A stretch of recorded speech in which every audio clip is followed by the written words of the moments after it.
سألني ألمي وقال لي مالك؟ قال لي إيه عايز تقوله؟ شايفك كده سهران وخايف من سواد الليل وطوله. قلت يا ألمي ده جوه قلبي حزن مش قادر أشيله.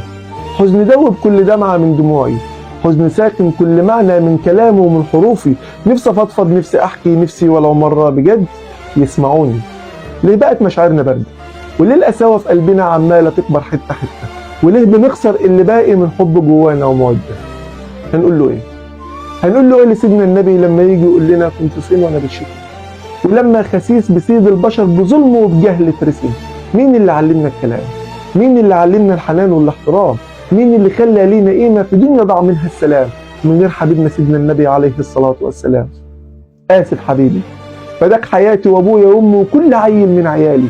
ده كفايه يوم الحشر يجي عشان خاطرنا وبشوق ينادي انا الشفيع اطمنه.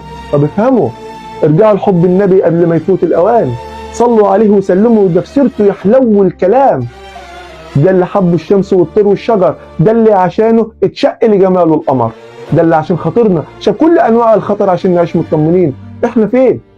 ده اللي ربي زكى كل حاجه بحب فيه، ده اللي باب الجنه اسمه متزين عليه. احساس ده ايه لما تشوف سيدنا النبي في الجنه وتسلم عليه وهو بيقرا القران بصوته وكلنا قاعدين بنتملى في عينيه؟ الله على سيدنا النبي، الله على جمال النبي وقلب النبي وحب النبي وسيره النبي. خسران كتير، خسران قوي. يلي ما صليت كل لحظه على النبي. اللهم صل وسلم وبارك على النبي.